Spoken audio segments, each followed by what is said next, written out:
시청자 여러분 안녕하십니까. 8월 6일 JTBC 아침엔을 시작합니다. 먼저 오늘 아침 주요 뉴스입니다. 김건희 여사가 오늘 특검에 처음으로 출석해 조사를 받습니다. 출석 전 포토라인에 서는 건 물론 조사실까지 가는 100m 동선이 모두 공개됩니다. 주가 조작, 공천 개입 등 수많은 의혹에 수사는 오늘 종일 이루어질 걸로 보입니다.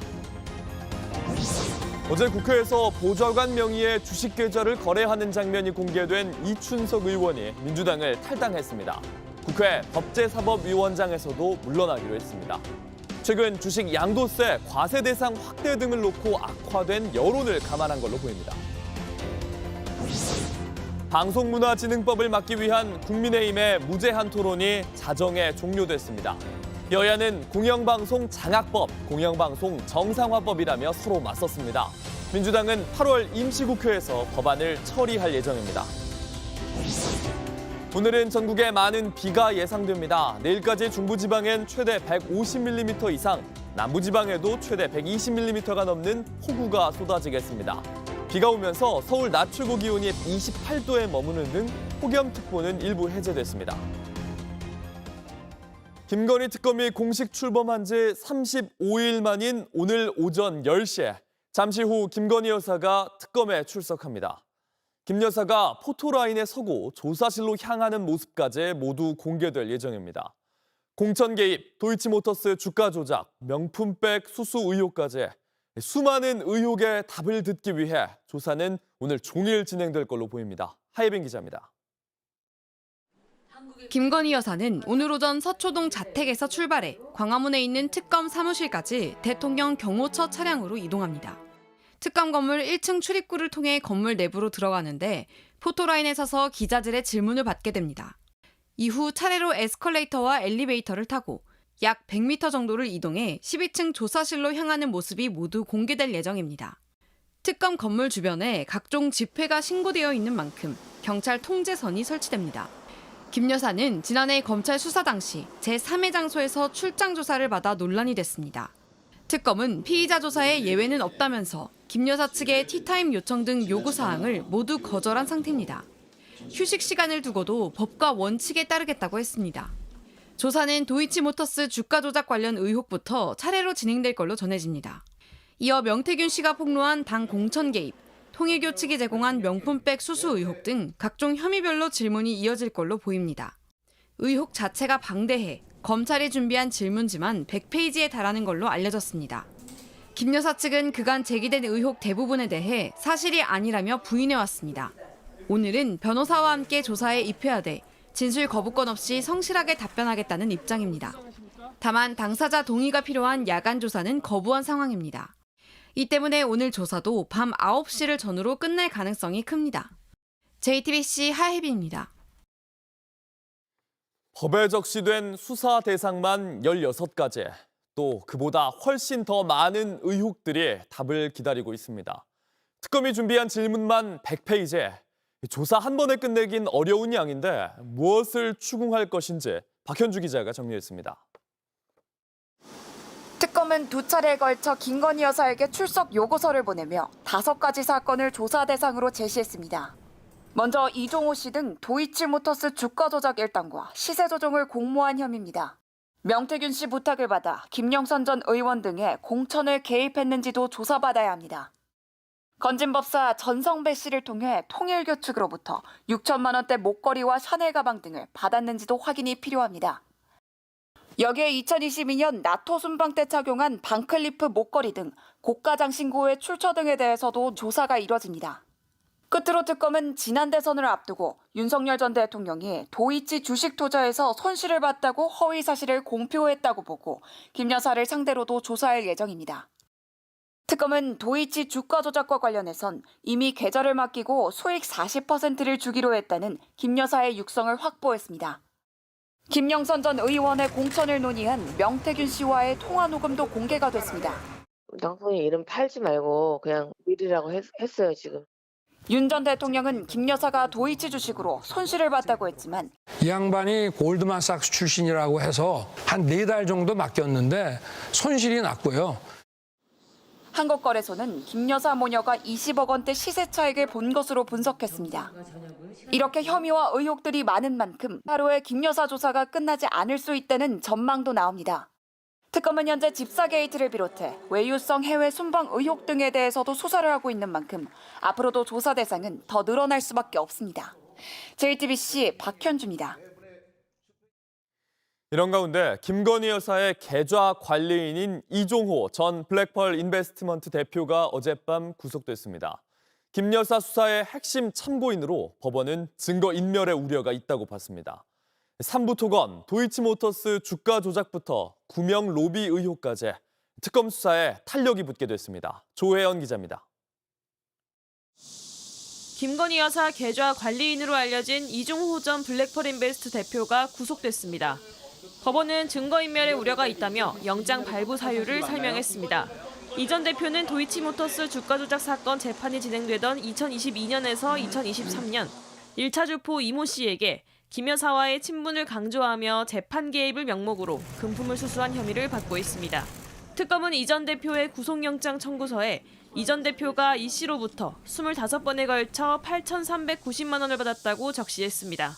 오늘 변호사법 위반 부분에 대해서 어떻게 법정에서 소명하셨습니까? 성실히 임했어요.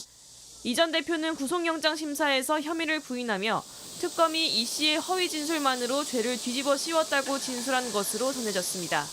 또 25번의 만남 중 15번에 관한 알리바이를 제시했다고 주장했지만 법원은 일단 특검의 손을 들어줬습니다. 특검은 앞서 주포 이 씨로부터 이 전 대표가 김건희나 VIP에게 얘기해 집행유예가 나오도록 해주겠다고 말했다는 진술도 확보했습니다. 이 전 대표는 임성근 구명로비 의혹, 도이치모터스 및 삼부토건 주가 조작 의혹 등 김 여사 수사의 핵심 참고인입니다. 특검이 이 전 대표 구속을 시작으로 김 여사 혐의와 관련한 유의미한 진술을 확보할 수 있을지 여부에 관심이 쏠립니다. JTBC 조혜연입니다. 얼마 전 특검이 윤 전 대통령의 체포영장을 집행하는 과정에서 윤 전 대통령의 속옷 차림이 논란이 됐었죠. 이 과정을 녹화한 CCTV 영상이 존재하는 걸로 파악됐습니다. 윤 전 대통령 측은 더워서 옷을 벗은 것뿐이라고 주장하는데 당시 멀쩡하게 수의를 입고 있다가 특검 수사팀이 자리를 비운 사이에 옷을 벗었고 이어서 드러누운 상황이 담겼다고 합니다. 법무부 고위 관계자는 당사자가 동의하면 영상을 공개할 수 있다고 밝혔습니다. 김필준 기자입니다. 지난 1일 특검팀은 윤석열 전 대통령에 대한 체포영장 집행에 나섰지만 속옷 차림으로 저항해 집행에 실패했다고 밝혔습니다. 이에 대해 윤 전 대통령 변호인단은 더워서 잠시 수의를 벗은 것일 뿐 체포를 거부하기 위한 것이 아니다고 주장했습니다. 그러면서 현장 교도관들 상대로 사실관계를 확인하면 충분히 알 수 있는 사실이라며 허위 사실을 재차 언급하면 합당한 법적 책임을 묻겠다고도 했습니다. 그런데 법무부 고위 관계자가 실제 현장 교도관 등을 통해 파악한 그날의 상황은 달랐습니다. 체포영장 집행 당일 아침 구치소 보안 담당 교도관이 특검이 협조해달라고 말했는데 이때까지도 윤 전 대통령은 반팔과 반바지의 수의를 입고 있었다고 합니다. 정작 특검팀이 오자 조사를 거부한 윤 전 대통령. 특검팀이 수용고실에서 나가 논의를 한 뒤 돌아왔더니 윤 전 대통령이 아까와 달리 속옷 차림이었고 곧이어 바닥에 들어 누웠다고 합니다. 특검팀이 옷을 입으라고 요구했지만 요지부동이었습니다. 이 같은 상황은 특검의 바디캠뿐만 아니라 구치소 안의 CCTV에도 모두 찍힌 것으로 알려졌습니다. 법무부 고위 관계자는 JTBC에 너무 민망스러운 일 아니냐며 원래는 대응하지 않으려 했으나 윤 전 대통령이 동의한다면 CCTV도 공개할 의향이 있다고 밝혔습니다. JTBC 김필준입니다. 온라인에서 화제가 된 뉴스, 화제가 될 뉴스를 골라 전해드립니다. 아침엔 소셜픽입니다. 오늘은 일본 히로시마에 원자폭탄이 떨어진 지 꼭 80년이 되는 날입니다. 타이타닉과 아바타를 만든 제임스 카메론 감독이 원폭 피해를 다룬 영화를 만들겠다고 나섰습니다. I only hope that I know enough or have learned enough as a filmmaker to be able to do this subject justice. The issue is how to tell this as a human story and yet be truthful to what happened, to the horrific aspect of it. 이번에 카메론 감독이 만들 영화 히로시마 원자폭탄 생존자를 다룬 히로시마의 유령이라는 이 책을 원작으로 한 건데 5일 출간한 책의 겉표지엔 제임스 카메론이 곧 영화화할 거란 홍보 문구까지 쓰여 있습니다. 감독은 저자와 함께 원폭 생존자를 직접 만나는 등 이 이야기에 오랫동안 관심이 있었다고 말합니다. 데드라인과의 인터뷰에서 감독은요, 이 책이 다룬 일본군의 잔인함에 대한 질문을 받았는데 일본이 그럴 만한 짓을 했나 이런 정치적, 도덕적 논쟁에는 관여하고 싶지 않다면서 원폭 피해 그 자체만을 다루고 싶다고 얘기했습니다. 원자폭탄을 다룬 또 다른 영화 오펜하이머도 언급했는데 피해자들을 조명한 건 단 한순간이었다면서 피해를 회피하는 것처럼 느껴졌다고 했습니다. 왜 이런 일이 벌어졌는지에 대한 고민 없이 이런 일이 다시 일어나지 않길 바란다는 세계 최고의 흥행 감독의 영화, 우려와 기대가 엇갈리고 있습니다. 인도에서 갑작스러운 홍수로 마을이 통째로 휩쓸렸습니다. 지금까지 4명이 숨지고 100여 명이 실종된 상태입니다. 산에서 흙탕물이 쏟아져 내리더니 곧이어 마을의 한쪽을 완전히 휩쓸어 버립니다. 완전히 휩쓸리기까지 걸린 시간 1분도 채 안 됐습니다. 영상 속에선 안타까워하는 사람들의 목소리가 계속해서 이어집니다. 현지 시간 5일 인도 히말라야 인근 가랄리 지역인데 갑작스런 집중 호우로 홍수가 났습니다. 마을은 완전히 진흙 속에 잠겨버렸습니다. 인도 군은요 150명을 동원해 사고 직후에 구조 작업에 들어갔습니다. 20여 명의 민간인이 대피했고 부상자들은 군 의료시설에서 치료를 받고 있는 걸로 전해졌습니다. 나렌드라 모디 인도 총리 또한 모든 수단을 동원해 지원하고 있다면서 애도의 뜻을 표했습니다. 이 시기에 이 지역에는 홍수가 흔하게 일어나긴 하지만 4년 전 200여 명이 홍수로 숨지는 등 최근 기후위기로 홍수의 빈도와 심각성이 훨씬 더 커지고 있는 상황입니다. 이벤트를 위해 띄운 경비행기가 추락하는 사고가 벌어졌습니다.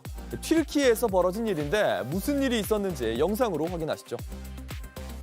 지난 1일 오후 7시쯤입니다. 튀르키예 아나다시 한 활주로의 모습입니다. 남성이 커다란 무전기를 들고 있고 주변에선 이 모습을 촬영하는 사람도 보입니다. 이 주변엔 민간 항공기 한 대가 날고 있었는데요. 여기에는 남성의 연인이 타고 있었습니다. 사실 남성이 프로포즈를 하기 위해 띄운 비행기였습니다. 남성은 무전기로 비행기에 탄 약혼녀에게 청혼을 합니다.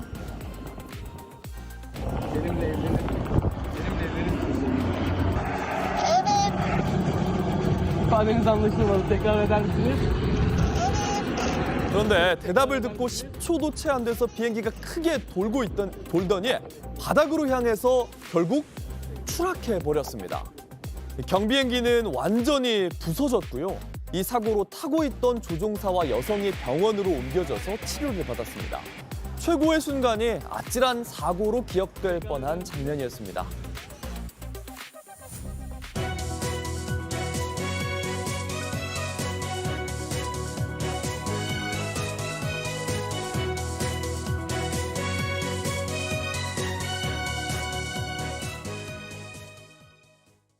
주식 차명거래 의혹이 불거진 더불어민주당의 이춘석 의원이 전격 탈당했습니다. 당내 진상조사에 경찰 수사까지 시작되자 탈당에 이어서 국회 법제사법위원장에서도 물러나기로 했습니다. 최근 주식 양도세의 과세 대상 확대를 놓고도 논란이 이어지는 가운데 여론이 더 악화되는 걸 미리 막기 위한 걸로 보입니다. 이재승 기자입니다. 국회 본회의장 이춘석 의원이 휴대전화를 들여다봅니다. 주식거래 앱에서 실시간 호가를 확인하고 네이버 주식 주문을 넣기도 합니다. 이 주식계좌의 명의는 차모 씨, 이 의원의 보좌관입니다. 보좌관 명의로 차명 거래를 했다는 의혹이 불거졌습니다. 이 의원은 주식 화면을 여러 번 부분에 대해선 변명의 여지가 없다고 사과했지만 차명 거래한 사실은 결코 없다고 주장했습니다. 아니 SNS에 올린 그게 전부입니다. 그래서 조사하면 밝혀질 거니까. 그럼 그 핸드폰이 보좌관 핸드폰이야. 당장 납득하기 어렵다는 반응이 나왔습니다. 보좌관 휴대전화를 착각해서 들고 갔다가 데이터가 열어본 거다 이렇게 해명을 했는데 좀 어떻게 들으셨을까요? 기자분은 그 해명이 납득이 되십니까? 정청래 민주당 대표는 빠르게 진상조사를 지시했습니다. 최근 주식 양도세 과세 대상 확대를 놓고 투자자들의 반발이 큰데 이준석 의원의 차명거래 의혹까지 불거져 여론이 악화될 수 있어 즉각 감찰에 들어간 겁니다.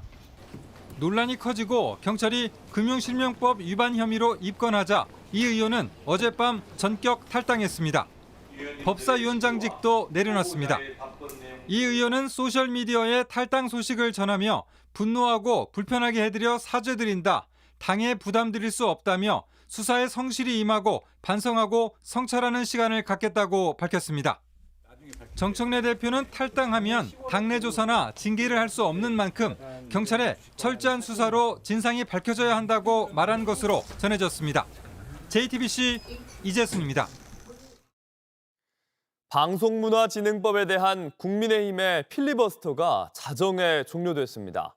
7월 임시국회 회기가 끝나면서 함께 끝난 건데 법안은 이번 달 임시국회에서 처리될 걸로 보입니다. 이에 앞서 방송법 개정안은 어제 본회의를 통과했습니다. 송지혜 기자입니다. 7월 임시국회 마지막 날인 어제 국회에서 방송문화진흥회법 개정안을 놓고 열린 무제한 토론 필리버스터. 국민의힘 김장겸 의원이 약 7시간 반대 토론에 나섰지만 자정의 회기가 끝나면서 필리버스터는 자동 종료됐습니다. 법안의 핵심은 MBC 대주주인 박문진 이사를 9명에서 13명으로 늘리는 겁니다. 국민의힘은 정부의 공영방송 장악법이라고 주장했습니다. 언론 노조가 더 수월하게 방송을 장악하게끔 여러분들 이 법을 통과시키려고 하고 있습니다. 명백히 방송 독립과 시장 경제 질서 근간을 흔드는 위헌적인 법안입니다. 더불어민주당은 공영방송 정상화를 위한 것이라는 입장입니다. 문화방송의 독립성, 정치적 중립성 및 합리적 운영을 보장하기 위하여 방송문화진흥회 이사회를 각 분야의 전문가 및 사회 각 분야의 대표성 등을 반영해 확대하고 박문진법은 이후 무제한 토론 대상이 된 안건은 지체 없이 표결해야 한다는 국회법에 따라 8월 임시국회에서 처리될 것으로 보입니다. 앞서 방송법 개정안은 어제 오후 본회의를 통과했습니다. 국민의힘이 역시 필리버스터에 나섰지만 민주당은 필리버스터 시작 24시간이 지나면 표결로 강제 종결할 수 있도록 된 걸 이용해 어제 오후 4시쯤 일을 끝내고 법안을 처리했습니다. 여당은 8월 임시국회가 열리면 남은 방송 관련법 2개를 비롯해 노란봉투법과 상법 개정안도 처리할 계획입니다. JTBC 송재입니다. 서부지법 폭동 사건의 배후를 찾기 위해 경찰이 어제 전광훈 씨와 사랑제일교회를 압수수색했습니다. 전 씨는 국민 저항권을 주장하면서 폭동을 부추겼다는 비판을 받고 있는데 범죄로까지 소명될 것인지 경찰 수사에 달렸습니다. 임예은 기자입니다. 파란 박스를 든 수사관들이 교회 출입구를 빠져나옵니다. 9시간 넘게 압수수색하셨는데 혹시 뭐 휴대폰이랑 컴퓨터 자료 말고 또 확보하신 게 있으십니까? 서울경찰청 안보수사대는 사랑제일교회와 이 교회 목사 정광훈 씨에 대한 압수수색에 나섰습니다. 정광훈 씨는 서부지법 폭동을 선동한 혐의를 받습니다.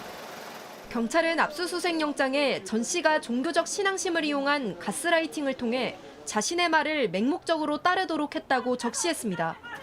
전 씨는 지난 1월 18일 윤석열 전 대통령의 구속영장 실질 심사를 앞두고 광화문에서 열린 집회에 참석했습니다. 이때 국민 저항권을 운운하며 서부지법으로 서둘러 이동하라 부추겼습니다. 서울 서부지방법원 주소를 한번 띄워주세요. 주소. 자, 우리는 빨리 그쪽으로 이동을 해야 됩니다. 지금부터 내 말을 안 들으면 총살이야, 총살. 이 발언 직후 집회 참가자들은 서부지법 일대로 모여들었고 다음 날 새벽 사상 초유의 법원 폭동 사태가 벌어졌습니다.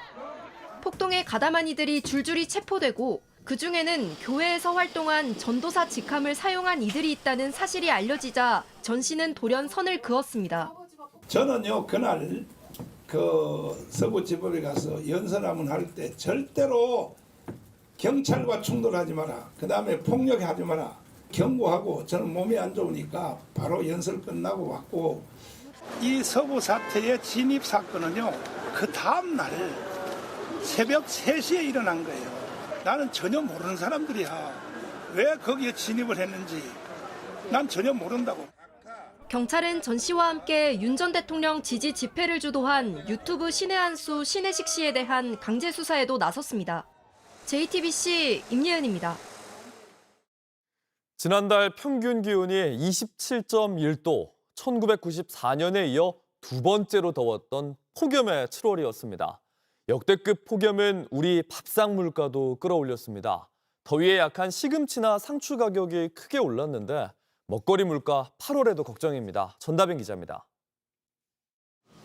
경기도에서 보쌈집을 운영하는 임종우 씨는 요즘 하루하루 반찬 올리기가 무섭다고 합니다.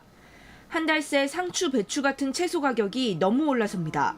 시장에서 보면 조금 더 저렴하게 나오는 것도 있어요. 그걸 대체해서 쓰기도 하고 콩나물을 많이 쓰는 경우가 많죠. 음식 가격을 바로 올릴 수 없기 때문에 지난달 역대급 무더위 영향이 컸습니다. 특히 시금치가 전달보다 80% 가까이 뛰었고 열무와 상추 등 다른 채소들도 두 자릿수로 올랐습니다. 여름 대표 과일 수박이 1년 전보다 약 21% 상승했고 국민 생선 고등어는 약 13% 비싸게 팔렸습니다. 여기다 최근 풀린 소비 쿠폰으로 수요가 급증하며 한우 가격 상승폭도 커졌습니다.